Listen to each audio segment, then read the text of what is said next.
Canada gets set to spend big on defense. Can we afford it politically and economically? That's going to be Mark Carney's challenge.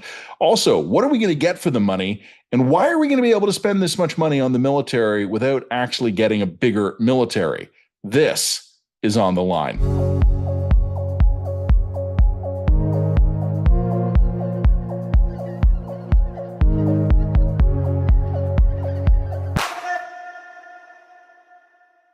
This message is brought to you by the Métis Nation of Ontario.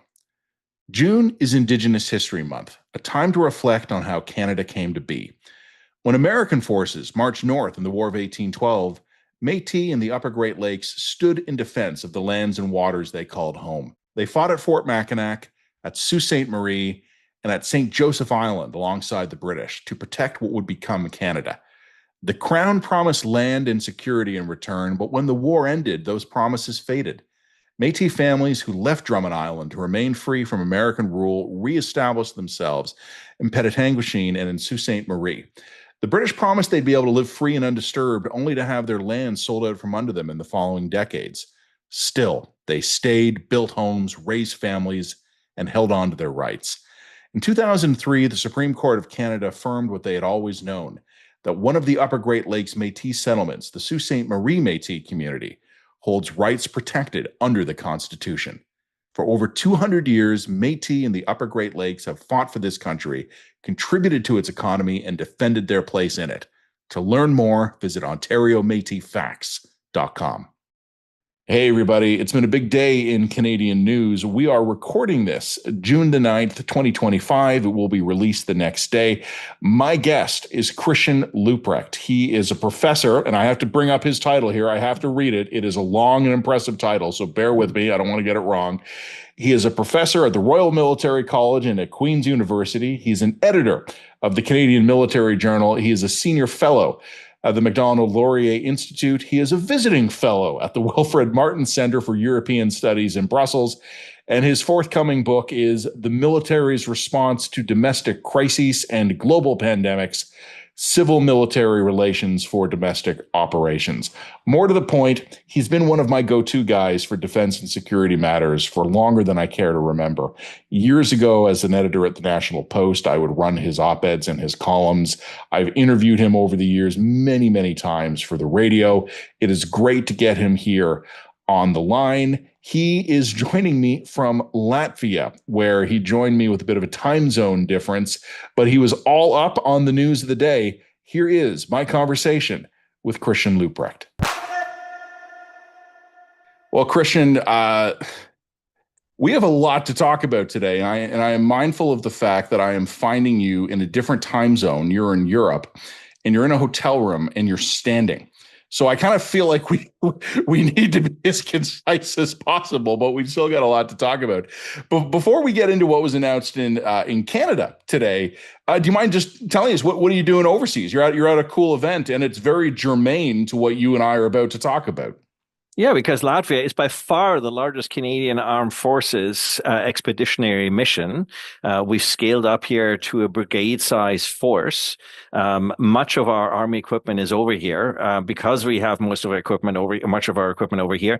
Actually, a good amount of training now happens here, and it's also the most diverse of the enhanced forward presence deterrence forces. So the three Baltic countries and Poland, in terms of the number of countries who are participating, including most recently Sweden. So it's not just about Canada as the framework nation for Latvia, but it's also about Canada taking a leadership in terms of the collaboration about NATO member allies and the integration, the full integration and support for a new NATO member ally. It's also, of course, one of the countries that is aspiring to spend close to 5% on GDP. You know, the closer you are to Russia, the higher your defense spending is as these days. And Latvia also hosts the NATO Center of Excellence that deals with strategic communication and information operations, since this is a country that's under constant information operation attack by Russia. Before we get into what was announced by Canada today, with you being in Latvia, I'm just honestly curious. You are a news savvy guy. I've been interviewing about Canadian defense issues for years. I used to run your op-eds in newspapers back when that was what I did. You've been writing about this stuff for years. I don't need to explain to you what I'm going to call it the state of literacy is for Canadian defense issues among the broader public. You're in Latvia now. How is it different in daily life? Is there a higher overall just sort of baseline understanding of defense and security there?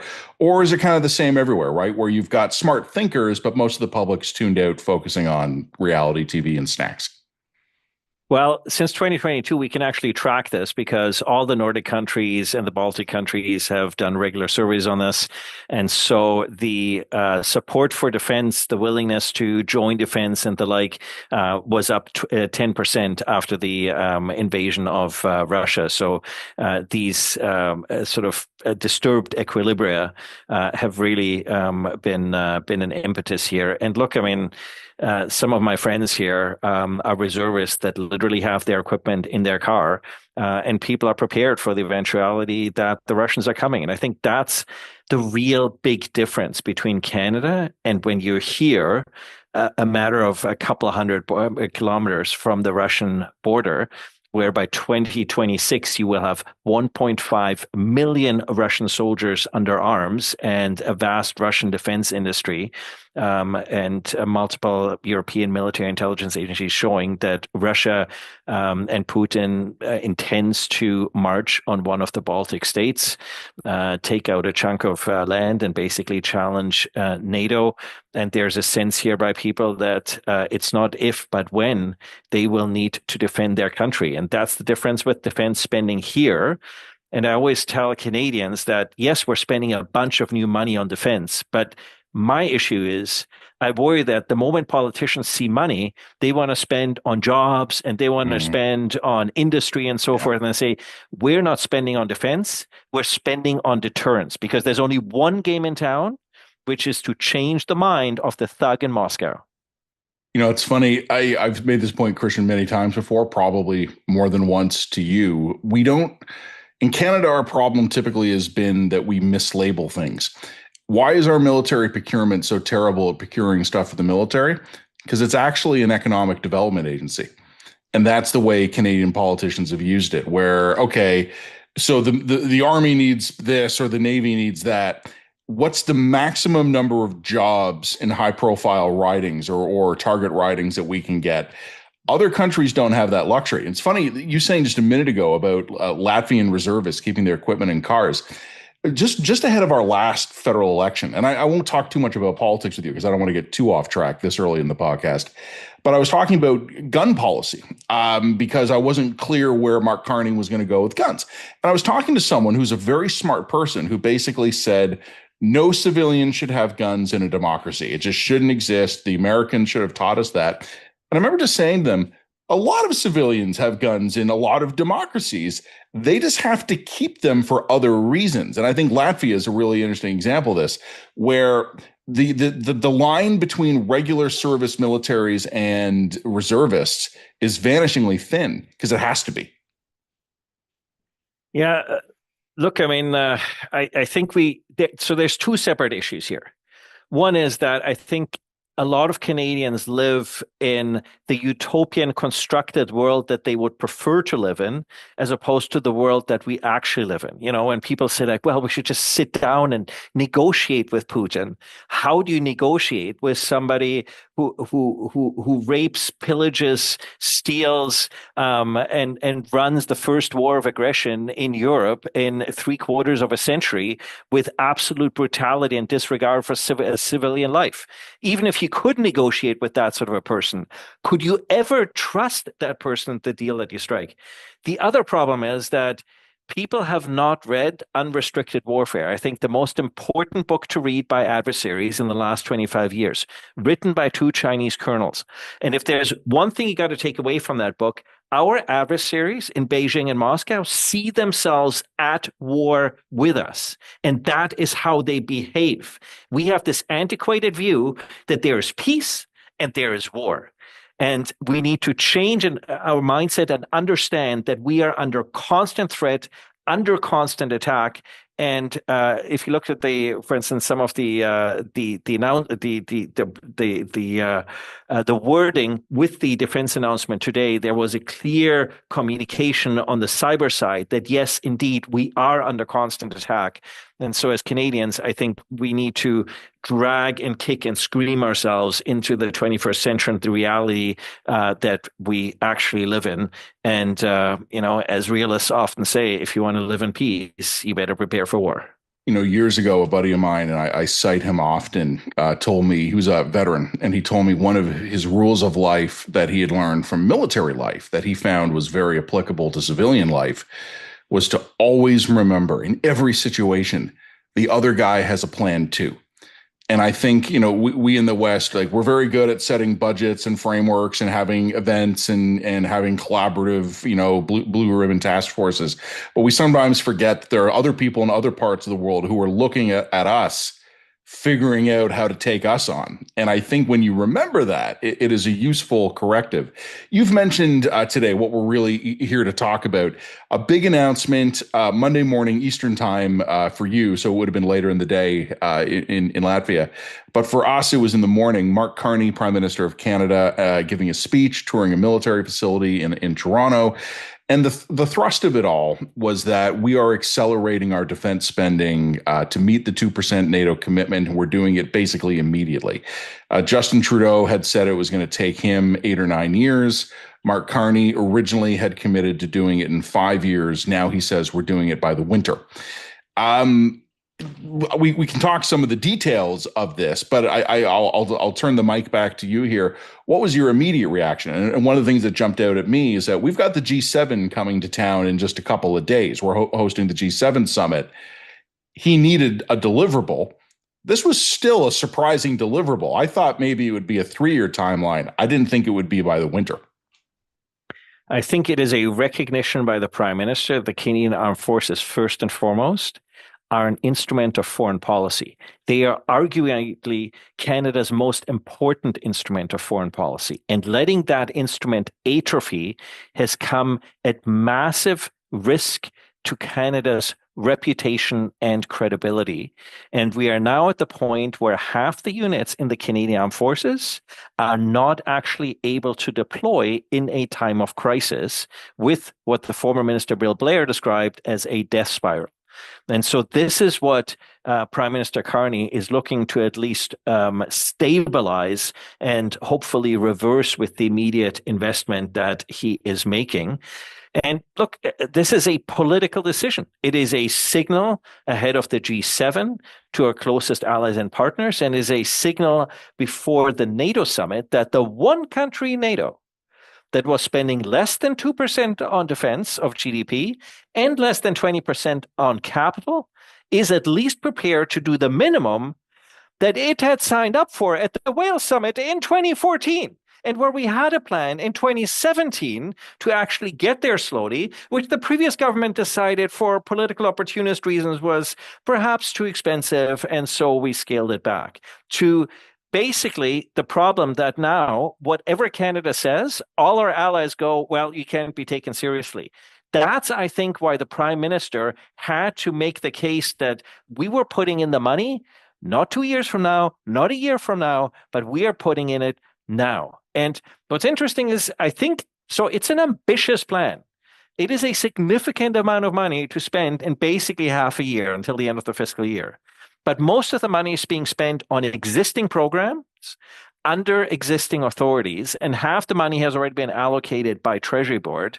And of course, if national defense can't deliver on the plan, then that's also a credibility issue for national defense with the government, because national defense needs to demonstrate that, we live in a democracy, that it can deliver on the priorities that the government has actually set out for the Canadian Armed Forces. But here's why I think why this really matters. Matt, when our country is under threat by the United States in terms of our political and economic sovereignty, notice how our closest allies in Europe crickets in terms of their support. Because for a decade, we've let them down on the things that matter: energy security, defense, and investments in defense industry. And this is the Prime Minister realizing He needs allies, and Canada needs friends to counterbalance the vagaries of US political unilateralism. This is what we had done for a century until we somehow had strategic amnesia and decided we didn't really need these people in Europe. They were asking for things that were politically just not very opportune in terms of energy and defense. So we'll just do our own thing. And now we're reaping what we sowed. We've been a bad ally. And we talk about beaches of Normandy, Vimy Ridge, Battle of Britain, peacekeeping. But one of the things I've heard from more than one allied leader, military or political, obviously, I go to conferences, same as you, and you get a chance to talk with friends and people from friendly countries. One of the things I've been told more than once from European allies in particular is you guys did a great job at Normandy, but that was 81 years ago. Where have you been lately? Like, we're under siege here, and Canada's talking about 10-year plans. And you're absolutely right. We've run articles about exactly what you said about the crickets from our allies. We've talked about it in our podcast. We have noticed 100%. And I don't blame the allies, unfortunately, but I have definitely noticed. I want to jump on something, Christian. Jump in. Go for it. So I think the takeaway is that, look, after the disasters of World War I and World War II, the political, economic, humanitarian disaster and dislocation, Canada made a strategic decision that this cannot happen again, and it built the institutions that provided 75 years of stability and economic prosperity to Europe and to North America. But then along the way, we somehow, about 50 years ago, decided that really we didn't really need to invest in these institutions. And so I think we'll find ourselves at a crossroad in the 21st century where we as Canadians need to make decisions about, do we want to shape the future? Do we want to shape the terrain, or do we want to fight against the terrain? And I would say to Canadians, look at Ukraine. You don't want to be fighting against the terrain. It is much cheaper and much more effective to be shaping the terrain. And this is an investment in shaping the future in line with the interests and values that we as Canadians espouse. Yeah, I've described it, Christian, to people who know less about defense and military affairs than you or I do. I've described exactly what you were just talking about there, the kind of that post-Second World War international order, as Canada was a major contributor in building an absolutely fantastic house that we've all been living in for the last 80-something years. But about a couple generations ago, Canada just decided it was no longer going to do its share of the upkeep. And the house is getting old. It's getting rickety. We either need to patch it up or we might need to go build a new house, depending on how weird things get. And Canada hasn't been willing to do that. And others have noticed. And we're not alone, right? I mean, Yeah, European allies in 2014 at the Wales Summit, the US is providing 52% of the NATO bill. Even though allies pledged they were going to spend more, last year, the US was providing 64% of the NATO bill, and Americans are asking, why is it that 340 Americans are defending 450 million Europeans and 40 million Canadians who are all perfectly prosperous and have their own technological capacity to do it on their own? So this is, I think, the realization that indeed, we need to look out for our own strategic interests, in particular when it comes to continental defense and to Europe, because the Americans are looking out for their strategic interests when it comes to the Pacific and the Eurasia landmass. The unfortunate thing is about this, and I say this, Christian, look, we're not planning on getting too deep into politics on this episode, but I think my views are on record. I'm no fan of Donald Trump, but he is right on this one. And he's wrong about a lot of other things, and how he articulates it is often wrong or inaccurate.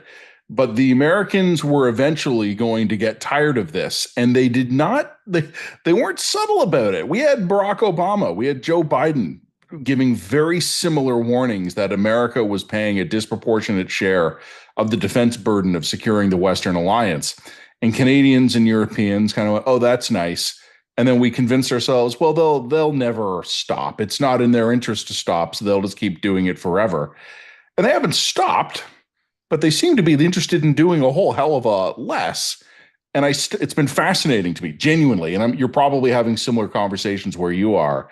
The process of realization has been very gradual across the rest of the Western Alliance. Some countries, I think, figured that out pretty quickly. You're in one of them. Others, including the one I'm sitting in right now, I think came to that party late. I think there was a real vibe of, nah, the Americans don't mean it. And I'm not convinced we've totally gotten over that even yet. But it's also convenient, right? We've done it for 75 years. Sure, it's comfy. It's served all of us well, right? We haven't really had to make any hard decisions on foreign policy. And I think part of what the Prime Minister is realizing and what Canadians are realizing is it's not just Donald Trump. It's that for structural reasons, both domestically and internationally, America's interests will increasingly diverge from Canada's and those of our European allies.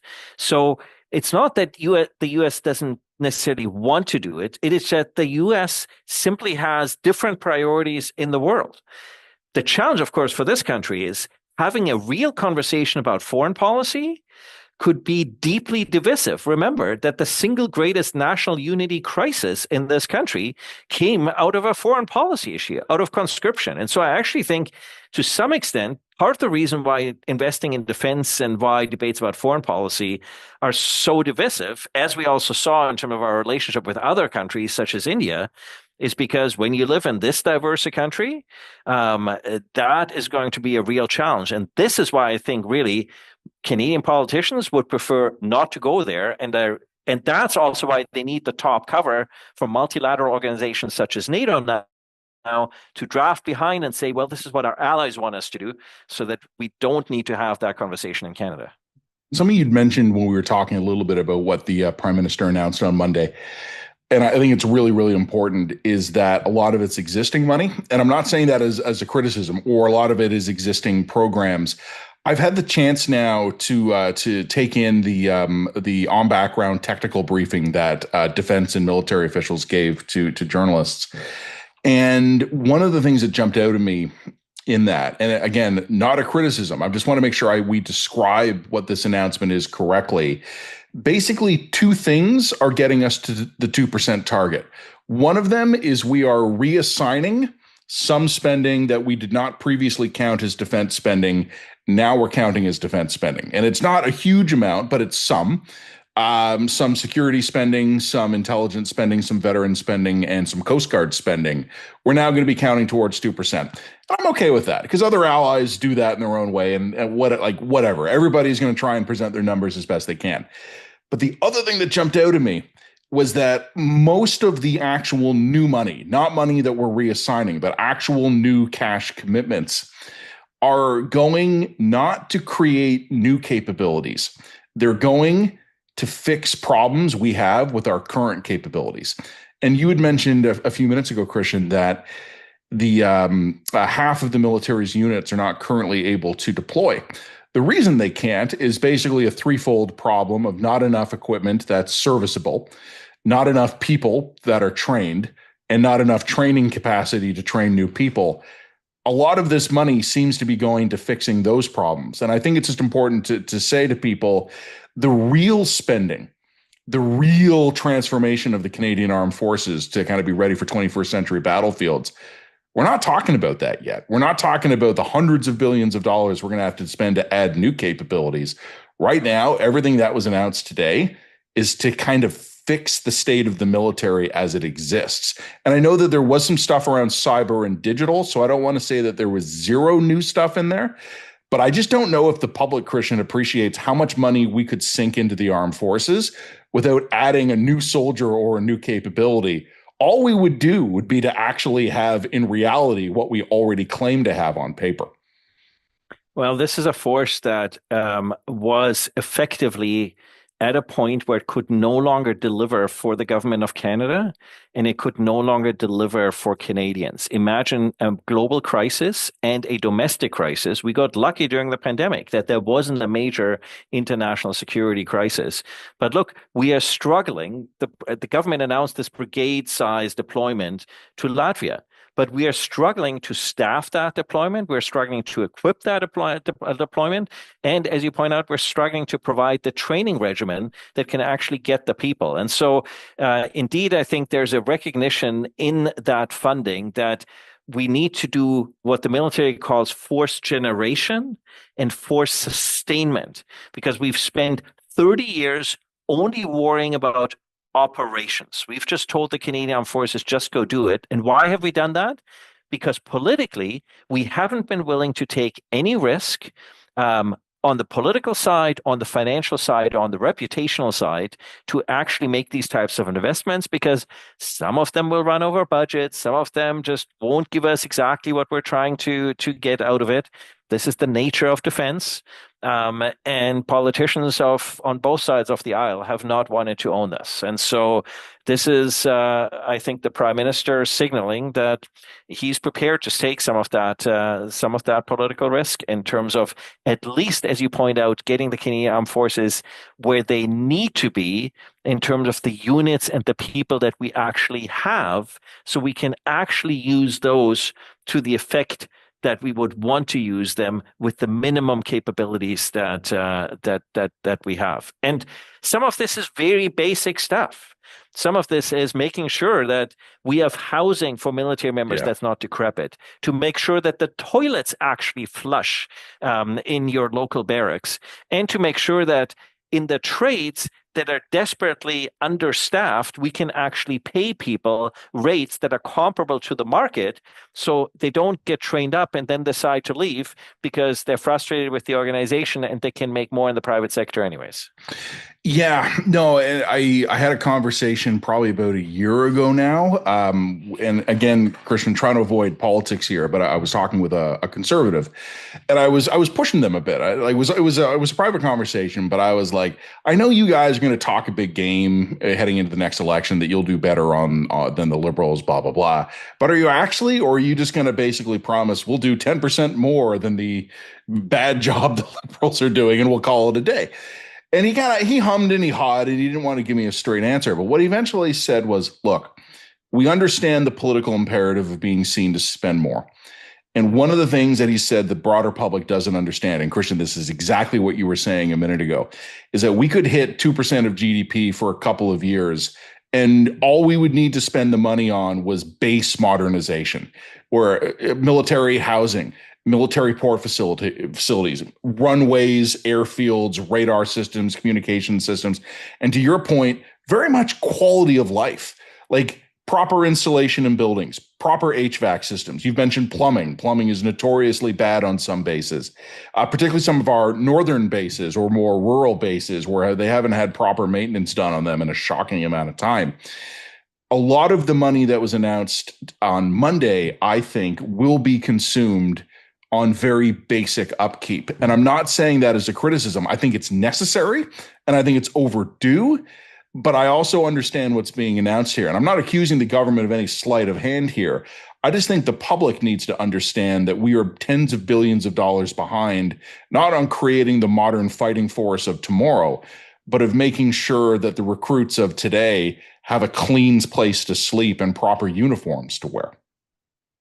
And it's actually interesting you mentioned the uniforms, because that was actually the Vice Chief of Defense Staff actually mentioned deliberately uniforms, because especially, for instance, for female members, we often do not have adequate uniforms for them. And so we can't go and talk a good talk about having an inclusive armed forces, and then we can actually provide people with the uniforms that fit them properly, including their requirements, their body shapes, and the like. So yes, there are some very basic things, the most basic things that you would expect going to work, your employer would provide to you. The Canadian Armed Forces, in many cases, has not been able to provide support to families. Right, this is a difficult challenge in terms of 21st century families, making sure that we understand that this is the Canadian Armed Forces is a very different job than other jobs. We move members across the country, and the military has its own health system, but of course the families are stuck looking for a physician like every other Canadian. And there's been no support from the Canadian Armed Forces for them. So this is what some of this funding is supposed to remedy, but it's also a real problem for the government, right? Because now we've let the organization atrophy to the point where politicians are trying to figure out what are the fires we got to put out now? Because, of course, there's huge pressure to defend the continent and the flank that we've left open with Russia over the Arctic. There's significant pressure to counterbalance with our European allies and making sure we preserve stability in Europe. Our partners in the Indo-Pacific are saying, we've been MIA, where are you? And all this requires a very significant rebuilding and recapitalization of this force that is going to take many years. And there are so many urgencies now. And I think politicians are just looking at all this and going, they don't even know where to start. So this is at least a start for a broader national conversation about what Canadian Armed Forces, to what end, how do we need to posture and equip them, and how quickly do we need to get there? And to everything you just said, I mean, I don't mean this as any criticism of you, Christian, but I could have rattled off a half dozen other priority areas as well. And then I'm sure after I did that, you could have given me a half dozen more. We're in a bad way here. I kind of used the analogy earlier of an old house we haven't taken care of. You kind of, when you bring in the contractor and the contractor says, all right, well, what do you need to do? And you're like, well, everything, like roof, walls, floors, windows, doors, insulation, HVAC, plumbing, paint, just everything has to be done. I don't know right now, and I'm not saying this with any disrespect to the men and women of the Canadian Armed Forces, other than maybe some fairly newly arrived pieces of equipment, I'm not convinced there's anything right now that we'd look at and be like, this is good. This is like, we can ignore this one for a while and focus elsewhere.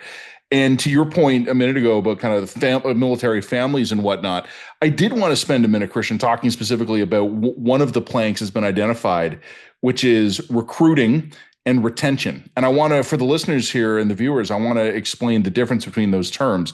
Recruiting is getting a civilian to decide to join the military. And then it's the process of enabling that. So doing security checks, doing physical fitness checks, doing all the paperwork. Retention is once you've got them, how do you keep them? And we have problems at both ends here where there doesn't, this is to the extent there is good news, Christian, and you can tell me if this is your understanding, but I've heard this from the very top of the Canadian Armed Forces. They're not having a hard time finding recruits. Canadians want to serve. Canadians want to sign up. But the problem is you show up at an enlistment center and you sign up, and they might not get back to you for 10 to 12 or even 18 months, and people just move on. So we need to fix that. And for what it's worth, Christian, a much younger, thinner version of me, that was my experience. I showed up at a recruiting office repeatedly, and they just kept telling me, we're already full, come back next year. And eventually I stopped coming back. And the other issue, obviously, is retention. Family stresses, like not having access to doctors, is a huge reason people say, I can't do this to my family. I'm quitting.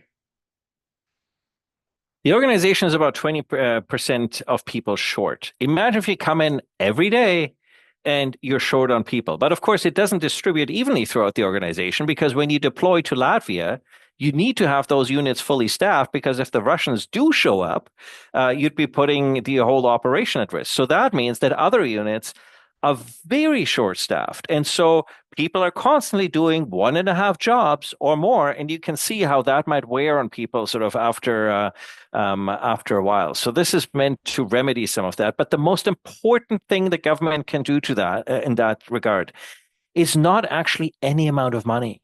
Right. Last year was the first time in years the Canadian Armed Forces met their recruiting targets. Now, they met them in the wrong trades. We can talk about that afterwards. Some of the money is meant to fix some of that by providing market equalization so we can keep those people in those high demand, high skill trades. But the challenge, I think, really has been we've had nothing but bad news by the government about the Canadian Armed Forces for years. And you can see the moment the government starts talking positively about the Canadian Armed Forces, people want to join again. And I think this investment, the most important thing here is signaling to Canadians that the government of Canada values its own armed forces. And so now we actually need to see the policies around that change, because I think we've deliberately had policies on both the spending side and the recruitment side imposed by previous or previous governments that have deliberately not wanted to staff up and have not wanted to spend the money, so that money flows back into general revenue and they can spend it on other things. And so I think what we're hearing from the Carney government is that, no, we want our policies to make sure that the Canadian Armed Forces can actually make good on the mandate that they have been given, and we are committed to the Canadian Armed Forces as being able to deliver on that mandate. And I think that is more important for recruitment and the retention piece than anything else. You know, there's the old expression, Christian, you would have heard it before, the devil's in the details. And I had a really interesting, I was in Ottawa a couple of weeks ago for the CANSEC conference, which is the annual, basically, military trade show. It's awesome. Highly recommend going if you get the chance. But while I was there, I kind of elbowed my way into a conversation between some industrial sector guys and some very senior Canadian brass. And meanwhile, I'm wearing a big press ID, so I wasn't being subtle about this. They knew who I was, or at least what I was. I basically said to them, guys, I'm not here to screw you. I'm not here to quote anybody on the record, but I'm just interested in what you're talking about. So they were cool with that. They kind of let me join in. And one of the things the officer, senior Canadian Armed Forces officer, said, and I can't tell you who he was, but he knows that I was going to talk about it. He said, more than trigger pullers or pilots or sailors, what I need are project managers. He goes, we know the government is going to start giving us money. And so this was a couple of weeks ago. So obviously the word had come down to defense headquarters that more money was coming. He says, I can't spend the budget I already have. And he goes, I am desperately short of everything a modern military needs. I need people, kit, equipment, training hours, facilities. I need all that stuff. But if you give me $1 billion extra tomorrow in my annual budget, I don't have the internal bureaucratic staff to manage any more projects. I can't spend an additional $1 billion. And some of this isn't per se a military problem. It's more a bureaucracy problem. And the bureaucracy is some of it's in uniform, some of it's not. I'm curious, and I'm not trying to be a downer here because I do like most of what was announced today. I think it was good and necessary and overdue. But I don't know if we can spend an extra $9 billion a year. I honestly don't know. And you've mentioned already that this is going to become a credibility problem for DND if it can't execute government directives here. I'm pretty confident the military or National Defense Department will not be able to spend $9 billion extra dollars unless we either get more consultants hired, we retask people from other parts of the federal public service, or we dramatically streamline the bureaucratic processes, right? Because that's another way of doing it. If you got a fixed number of bureaucrats, you have to cut down on the workload to get any given task achieved. That's the only way to become more productive. Do you have a sense of how the military is going to handle an infusion of cash? So it's a great question because just on HR alone, for instance, there are 600 policies that are out of date. But when you're short 20% on people, updating HR policy doesn't seem like the most important thing around, but it means until you update that HR policy, you're going to be stuck with all the old processes, right? So, and we have the same problems across the organization. So modernizing the policies in place, having top government cover from the government to actually modernize those policies, making sure you have the right people in the right positions, because the government has had a hiring freeze in place for a year and a half. This has led to attrition, but that attrition has not been random, right? So, and a lot of good people have retired, have left. There's a significant challenge in terms of experience because some of this multiplicity of complex projects we haven't run in a long time. Now you're going to pile some very complex procurement projects on top of that, likely in the next year or two. So this requires people with experience and with skills to make sure we can actually manage these projects effectively. So indeed, there is a significant challenge around this. I mean, the government I don't think the government has changed its policies on consultants. So that means we're going to be doing it internally, but we've said we have a hiring freeze, so we can't hire anybody new to actually run this. So we're going to have to do it with the people we actually have. We're already short-staffed doing all this. And then we have policies that aren't really up to date to be able to do all this. You can see if you're the deputy minister, so the senior civil servant, or if you're the chief of defense staff, and you see all this money, you can see this is a ambitious plan with ambitious spelled out in bold letters. I was thinking it might be a different word spelled out with different bold letters, but ambitious is good. We'll go with ambitious. All right, let me ask you a very basic procedural question then. How do you handle that? Because I think we've both identified and agreed on the problem here. I honestly don't know. Like some of this stuff might have to be internal process tweaks within the government. One of the things I've been reading about, and this is going to drive people in political office nuts, but one of the things I've been reading about for years is that if we raised the threshold, the financial threshold of what constituted a major expense, and we actually allowed units just to make direct purchasing equipments of needed equipment, we could cut down a lot on the bureaucracy. Like I forget the exact numbers, you might know them, but apparently like beyond a very low threshold, I think like a few $1,000,000, units or operating divisions of the armed forces, Navy, Air Force, Army, cannot go out and decide we're going to spend money and we're going to buy this. This is just something we need. If it's more than a very low level, they've got to bring in federal procurement bureaucrats here. A very easy fix might be just going, okay, obviously don't spend money on stupid stuff. But we were talking about uniforms a minute ago, right? If we raise the limit of what constituted a major procurement, we might have the Army or the Navy or the Air Force able to go out and go, we need boots. We need uniforms. To your point about women in combat, like a couple of female soldiers I know have basically told me about the particular indignity of squeezing specific parts of their anatomy under a chest plate that was designed for a very slim male. And if we could actually give units or services within the armed forces the ability to go, we need boots, we need sleeping bags, we need cots, we need weapons.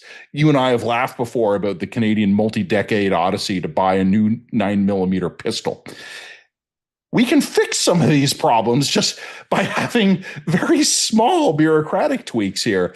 And that might actually then free up the bureaucrats to go out and do the projects that really do require special attention here. There's no reason that the military should not have been given a budget, a timeline, and a go order to go buy the new pistols. Yeah, look, I think the department is in the midst of a 20-year transformation, and they're about 8 years into that transformation. So I think a lot is in the process of changing, but of course, it's a big bureaucracy, right? 71,500 people in uniform, if it were fully staffed, 30,000 reservists, if it were fully staffed, 24,000 at present, 30,000 civilians. This is looking to scale up from the 41 billion or so that it spends to 60 something billion. Like these are very large numbers in operations to run.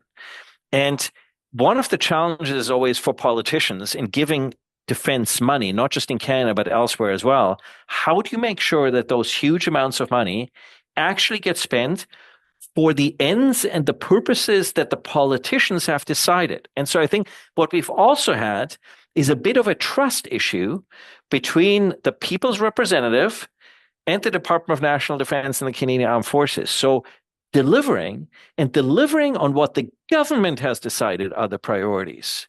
And being able to do this on time, on budget, on capability, that is going to be the proof that the department now needs to deliver on for the government and, of course, for Canadians. Because look, I mean, this is the other side of this conversation.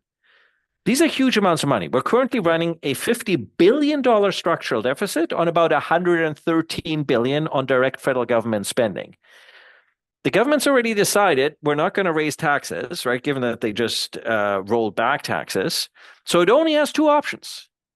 It has to either borrow colossal sums of money Because if this is permanent new spending, it will add to the structural deficit that is already colossal, or the government is going to have to grow the economy. And so I think Massively. there's a corollary to this, which is the Prime Minister is going to have to sell Canadians on a new grand bargain and a new social contract where we're going to build pipelines to export hydrocarbons, in particular to our allies, yes, to some extent in Asia, but particularly in Europe, because effectively we need to explain to Canadians that we've been subsidizing Russia's war of aggression on Ukraine by keeping energy prices high in Europe because we're refusing to export hydrocarbons. And we're going to use that revenue to pay for defense, to pay for new social spending, to pay down the debt, and to invest in the clean energy transition. And so this is only, I think, part of what the Prime Minister intends to announce, because if we're going to invest even more in defense by purchasing new submarines and the like, the question is going to be, how are we going to pay for that? And of course, interesting enough, that is exactly the question that President Trump asked of Canada. You have a whole bunch of defense deficits. You're going to need to pay for those deficits. And how are you going to pay for them? You're going to export minerals and you're going to drill. Or you're going to join and we'll pay for them for you. Yeah, that was the other part of the conversation. Christian Leuprecht, my guest here, who's an absolute machine. He's been standing. He hasn't even had a sip of water. If you need to grab a water, buddy, I can make talk for a minute. But one of the things that jumps out at me is, and you know, we're talking around this issue a little bit. Let's talk about it directly. One of the issues that we're going to have to deal with here is the natural and understandable, but often very destructive instinct of every politician if they're going to announce tens of billions of new spending. Frankly, by the time we're done with all this, Christian, we'll be into the hundreds of billions of new spending in a relatively short order here. No one's going to want to send that money to another country. No one is going to want to be, why are we sending jobs to America? Why are we sending jobs to South Korea? They've been offering their weapons. Why are we sending this to European defense manufacturers? There's going to be this desire among Canadian politicians to scale up the Canadian defense industry. And that was part of the announcement on Monday. There were billions of dollars to, I forget the exact language. It was very governmentese, but basically billions of dollars to be focused on the defense and security industry in Canada, ammunition being one of them. I know for a fact that there are Canadian defense manufacturers who have been hitting the knees in prayer hoping for an announcement like this because they have the technology, they have the businesses, they're ready to scale up. You and I think, over the last 45 minutes or so, have done a pretty good job talking about the problems the military has. Let's talk about a specific problem we have with this country, with industry. If Canada went to war tomorrow, we would only be able to put about half of our units into battle, and they would run out of ammunition in 2 to 4 days. How long is it going to take until Canadians, for our own domestic security, and I'm not talking about pork barrel spending, but how long to build up a Canadian defense industry that can sustain the kind of military we're apparently going to be trying to build? Great point. And I'll make 3 points in return. The first is long-term investments, right? So what industry needs is not orders of 3,000 or 5,000 artillery rounds. They need predictable contracts for 20 to 30 years, and that we can then stockpile that equipment. Now, the problem is Canada is too small. This is why we need partners in Europe with whom we can partner together and invest in this to make sure we have industry investing in the long term in Canada. The second piece is, we always forget this as Canadians, but from a European perspective, Canada is what strategists like to call defense in depth. If there's a conflict in Europe, it's a lot easier and the repercussions are going to be a lot lower if you hit some factory somewhere in Europe with a Russian drone versus hitting some factory in Canada, both because it's really far away, and if you hit the continent, you are bound to get an American backlash on this. So this is also signaling deterrence to Russia by having a robust defense industry that partners with Europe and shows that even in the case of a conflict, Europe will be resilient. And that's the third piece to this conversation. Notice how things really started moving once the European Union announced it is putting on the table 650 billion euros for essentially an investment in the defense industry and another 150 billion for infrastructure investments for a total of 800 billion. Now, this comes out of a previous program that already exists where you had to sign up with at least 3 countries and you got a 15% subsidy. So effectively, it is scaling up that ability for countries to get together. There's a mechanism called the Permanent Structured Cooperation that allows countries that are allied countries but not part of the European Union, so say United Kingdom, Canada, United States, Norway, and Ukraine, to participate in these efforts. And so this is not just about we're going to buy some submarines. This is really about effectively integrating our defense procurement and provisions and maintenance capabilities with our allies in Europe, effectively to build out a cartel that can produce things and develop things quicker, cheaper, and better than any one country can do on its own. And in many of these cases, the United States is actually not particularly interested in partnering with us because they've got this huge defense industry and they're focused on things like nuclear submarines that we have no interest in and they don't want to sell to us anyways. So if it floats, for instance, we got to go to Europe or we got to go to Asia to find a partner to procure it and to build it with. If it flies, that's a little bit different because we're defending the continent together. And so if we have equipment that's not interoperable, that's going to be a bit of a challenge. But if it's on land, the interoperability probably doesn't actually matter much. So there's a lot of opportunity for us to build an integrated approach with Europe that's going to get us more bang for our buck. And it's going to be much better for our industry. And look, I'll close on these 2 points. The Draghi report for the European Union last year. Okay, so it's forever long, but there's a key takeaway for defense. That by not investing in that the European Union does not invest enough in defense and therefore in innovation, and it's costing them 1% of GDP growth a year by not investing that. And you heard the Prime Minister today, he wants to make Canada's economy the strongest in the G7. You and I have both seen the economic performance of Canada in recent years. And so this is a very tall order, but I think the Prime Minister understands that the defense industry plays a critical role in the 21st century because the defense industry, by and large, is no longer just about throwing together some metal plates and putting some wheels on it and shooting at stuff. It is a high-tech, high-innovation industry. Have you watched the conflict in Ukraine? And we're going to have to, procurement systems that take months or years to innovate aren't going to work in a conflict like the one in Ukraine, where drone technology is innovating on a 6 to 8 week timeline. You said a minute ago you'd close on some points here, and that might be because you're about to faint because you've been standing while we've been talking. If you'll indulge me, I have one more question I want to sneak in with you here, and I'll get your thoughts on this. Can you stay on your feet long enough for one more? All right, he gave me a thumbs up. One of the things I was thinking about today, and this is not a political podcast. Well, it is sometimes, but this episode is not political. One of the things that jumped out at me today is that there will need to be public buy-in of this. And the Prime Minister is moving very quickly. And something that my partner, Jen Gerson, and I here at The Line have talked about, Christian, is there has been an interesting development. I'm saying this as a political observer. Mark Carney has been sending signals that he is not like Justin Trudeau. He's going to do this differently. He's going to do that differently. And I think this is an example. Everything that was announced on Monday should have been announced by Justin Trudeau years ago. None of it was transformative. All of it was restorative. We are worse off because it wasn't announced by Justin Trudeau. And I think Mark Carney will be able to sell that. I think he'll be able to go to the Canadian people and he'll go, look, we let down our guard. A previous government didn't, fell asleep at the switch.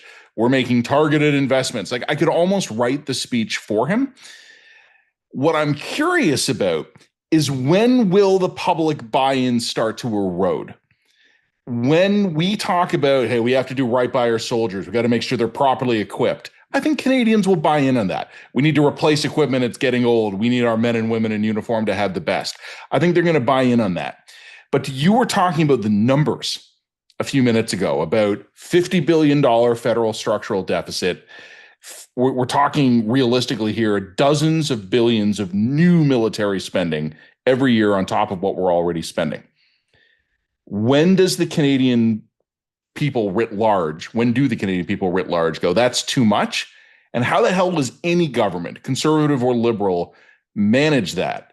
Because I don't know if the average Canadian voter yet has realized that we are tracking towards the biggest spending on Canadian defense since 1945. Politics is about making choices. And the Prime Minister, I think, is showing that he's prepared to make some difficult choices they might be unpopular with Canadians or some Canadians. I actually think his bigger opposition is likely to be in caucus and in cabinet. Yeah. If you listen to Ministers Joly, if you listen to Minister Wilkinson, for instance, you already get a sense that cabinet is not united on these. And of course, Prime Minister Trudeau had a style of where he was looking for consensus, and if he couldn't get consensus, he wouldn't move forward. You can imagine a cabinet with 90 or 39 people. It's a little difficult to get consensus, especially on controversial issues like defense. Whereas I think this is a Prime Minister Carney that's showing that he will just, if it needs to be, we're just going to make decisions and we're going to move forward. And there's going to be probably some long faces in caucus and in cabinet. This is a Prime Minister Carney that I think is able to surf a wave of his technocratic expertise. But I also call him a techno-populist because, of course, the populist part was precisely his ability to construct that apparent threat from the United States that I think was completely overplayed. But it worked like magic during the election for the government that's now in power. But as a technocrat and as a techno-populist, he will have to deliver on his expertise because Canadians, I think, are basically trusting him with, you have this fantastic CV. You will be able to deliver for us. And that he will also be able to sell that to Canadians in the same way that he sold the American threat. And look, there are countries that do that. For instance, Grant Shapps, the former British Defense Secretary, that went out in public and referred to British youth as a pre-war generation. Here's Starmer, who's going around the UK and telling young people, this is the right investment to make because this will create your high and well-paying and robust jobs.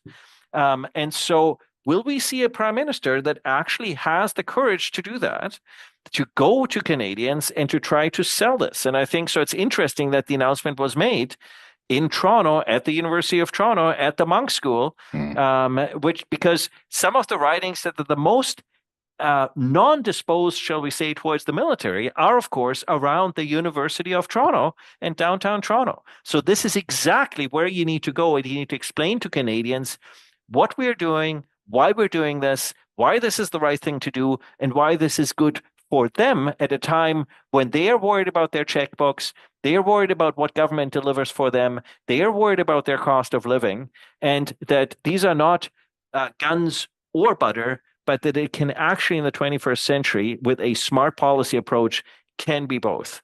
Of course, if it ends up being neither, then Canadians will be really angry. Well, let me just say in defense of the area around University of Toronto, great bars, decent street food, some good nightlife. But no, I agree with you entirely. And I thought making that announcement in Toronto was interesting. So, Christian, you have not passed out. Very impressive. I've had 2 drinks while we've been recording this. I finished my bottle of water. I cracked a Diet Pepsi. They're not a sponsor, but they could be. Thank you for this. Look, I know it's now probably early morning where you are, so very grateful for this. I hope you have a great rest of your time there. I really appreciate your time for this. You're always welcome here on the line, and all the best to you. Enjoy your stay in Latvia and have a safe trip home. Thank you. It's been a great pleasure. I always love chatting. Take care. My pleasure. That was Christian Leuprecht, and what a trooper. Standing there without a sip of water for an hour. Yikes, here I am in my comfy chair guzzling drinks. Great to have him on the show. Always been a fan of Christian's work and always very grateful for his time and his contributions for all that I've been doing over the years. I'm going to read his title again because I don't want to get it wrong. So for people who are watching on video, yes, you'll be able to tell I'm reading. Christian is a professor at the Royal Military College and Queen's University. He's the editor of the Canadian Military Journal, senior fellow at the Macdonald-Laurier Institute, visiting fellow at the Wilfried Martens Centre for European Studies in Brussels, and his forthcoming book is The Military's Response to Domestic Crises and Global Pandemics, Civil Military Relations for Domestic Operations. This has been another episode of On the Line. Check us out at our main website, readtheline.ca. We publish 2 podcasts a week. We publish written articles 5 days a week. Lots going on in the world. We're doing our best to keep you informed. As we always say, like and subscribe. Another episode of the Line podcast will be ready for you on Friday. And Jen Gerson will be with you for a new episode of On the Line next week. Stay tuned for it. Thanks for listening.